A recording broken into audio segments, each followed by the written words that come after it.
A question of what the deal looks like. He's got a few different options in terms of the structure, how long he's going to go. You know, he can do like a 2+1, 3-year deal with an option after 2. That lines him up with LeBron James. They could be on the same, be on the same trajectory at that point. So that's what he's going to talk to the Lakers about. He and Rich Paul, his agent, into the next week.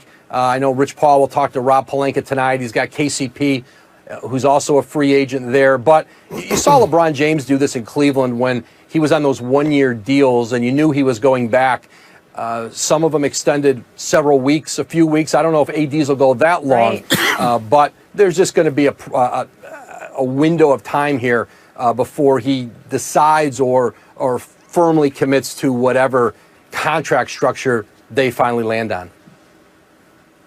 The other big sort of idea we're going to be talking about today and looking for is how these free agents or moves or trades are going to fit in with teams that have, look, they don't know what they're getting this coming year in terms of fans in the stands, revenue coming in. There's question marks about how much room there is available. Not a lot of teams have huge, gallons of cap space the way we've seen in some other years. How is that going to affect guys like Fred VanVleet or Serge Ibaka, who aren't those big, huge names like Kawhi Leonard last year, but who have won rings and could be a key ingredient to add to a championship mix on another team? I think Fred VanVleet is very likely to return to Toronto.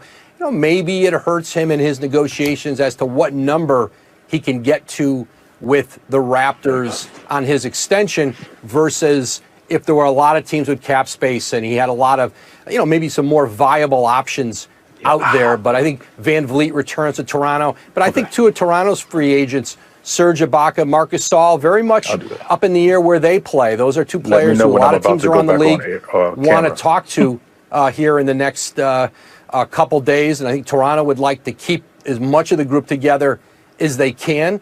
And so, those will be some interesting questions. But I think you look around the league and you see players like, Joe Harris. I think Brooklyn will move here in the next couple days to try to get Harris locked up. And some players, who are key components to teams. Donovan Mitchell, Jason Tatum, both extension eligible. Those are very likely extensions that they'll get done here, I think, sometime in the next few days.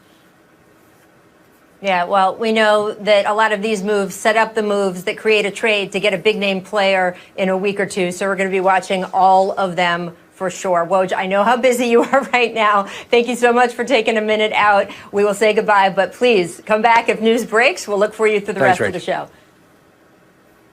Thank you so much. All right, back to our guys. I want to bring back in Paul. So we know Giannis will be able to sign that Supermax extension, Paul Pierce, but my question is, should he? Would you, if it was you?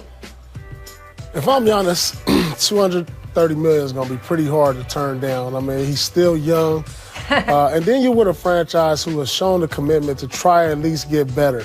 I mean, I know they had a trade that went through. They got Drew Holiday. They didn't get Bogdanovich. But it just shows you that they're trying to get better at all costs. And if I had this on the table, there's no way I wouldn't take this. Look at that, 228. What about you, Vince Carter? He's right. He's in the position. I mean, that's a lot of money, man. Like, point blank. But and I know he wants to win. And I think Milwaukee is showing that they're trying to do everything they can to bring in stars and some pieces to strengthen their team. I think Drew Holiday is a great asset and a great piece to him. Two-way player, tough guy. And I know things fell through with Bogey Bogdanovich, but this is a great start in the right direction to lure him back. Well, Amin Al-Hassan popping in with us as well right now. And look, I have never been in the position of having to accept or turn down $230 million. So I can't say for sure what I would do.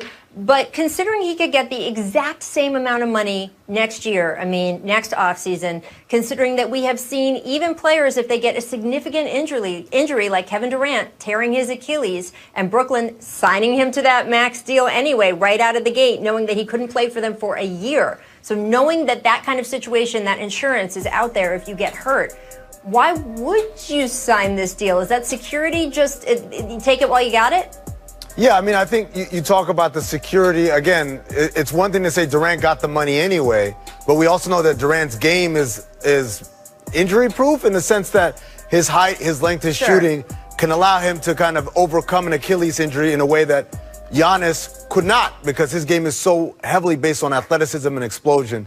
But I'm with you, Rachel. If the money's the same from the Bucks now or next summer, why not wait till next summer and then give yourself real options? And the thing is, when you throw up that graphic of what he could get from other teams versus what he could get with the Bucks, it fails to recognize that he probably wouldn't sign a 4-year deal.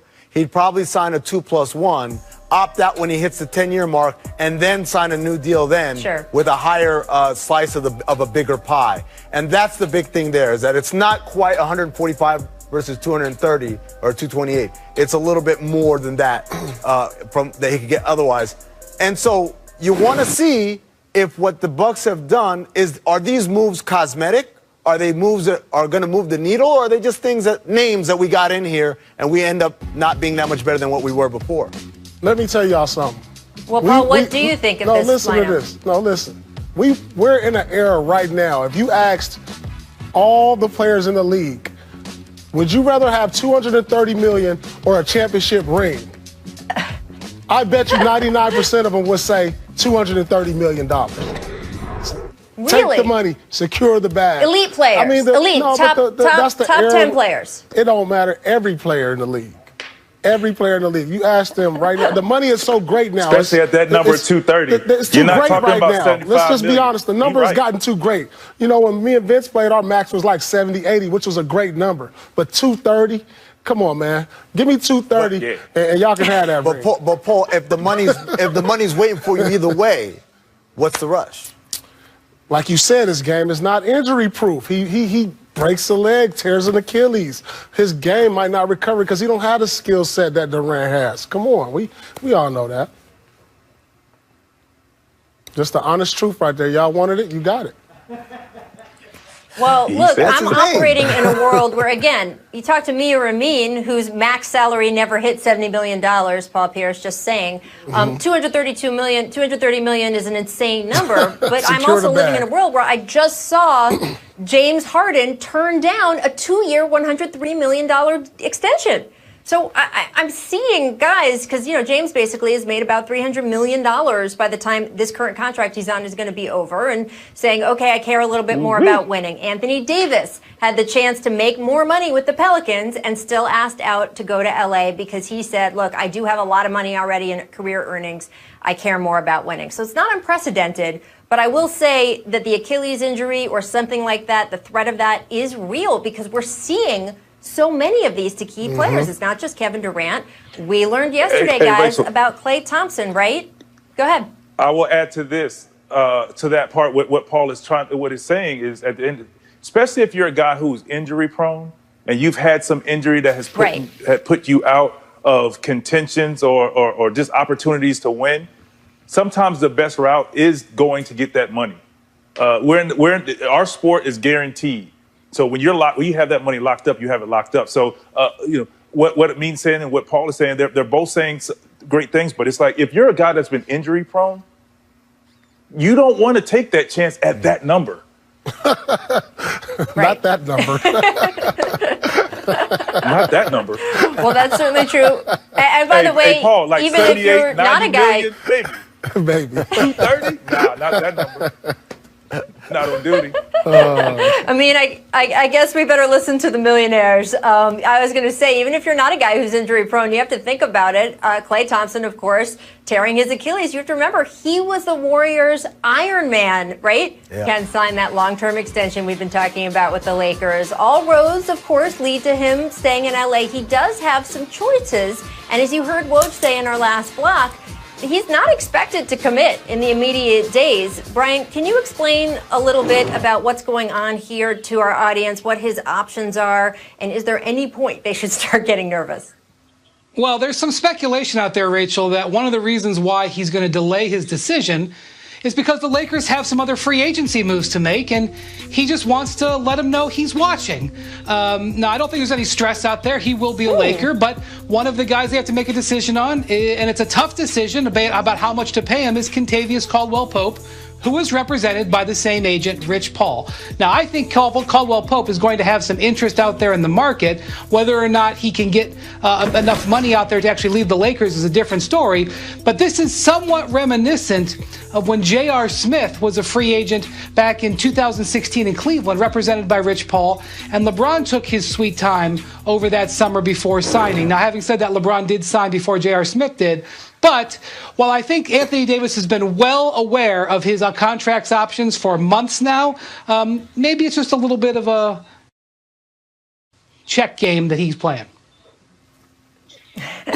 Paul, if you were Anthony Davis, would you commit 2 years plus a player option, do the 1-and-1, where you're only committing for another year? We've seen that be a strain on teams, like when Kevin Durant kept doing the 1-and-1s and the 1-and-1s that just brought all these questions about whether he was really going to stay. Or do you want to keep your flexibility if you're Anthony Davis? I think it's important for the players these days to keep their flexibility. I would line my contract up directly with LeBron's because, as you can see, he can sign for 35% of the cap after that 10 years. And so, you know, LeBron, he could probably retire in 2-3 years. Who knows? You know, but I'll line my situation up with his. But what Anthony Davis got to understand is you're a Laker, you won a championship. Now, if you decide after 2 years you don't want to be a Laker or 3 years you don't want to be a Laker, it's like, to me, where do you go from there? And so I really would start thinking long term. I would think even for a 5 or 6 year deal. I mean, because after you may win another championship as a Laker. There's nowhere else you can go after being a Laker after winning 2 championships and being the face of the franchise long after LeBron has left. So, I mean, his options are open, and that's a good thing to have these type of options for Anthony Davis to make these type of decisions, because he's one of those players whose game is injury-proof also. He's 7 feet, athletic. He can do so many things with the ball. He can shoot, soft touch, handle the ball. So sky's the limit for this kid. Whether he stays healthy or not, he's still going to get a great deal. So maybe 2 is the way to go. I like what you're saying, Paul, and I agree. He really has some flexibility. I think lining his contract up with LeBron is a great thing to do. You know, win as much as possible. And then down the line, obviously, you could do the 1-and-1s back at home. I know that was talked about. I think Chicago, a couple other teams where he could possibly go back. He could do his 1-and-1s then. But right now, you want to win as much as possible. And he can make a lot of money on a very good team with the chance to win another championship back-to-back possibly. So I think right now, I don't walk away from that opportunity. I mean, I think, you know, at the end of the day, he's going to be a Laker. And they're just giving all these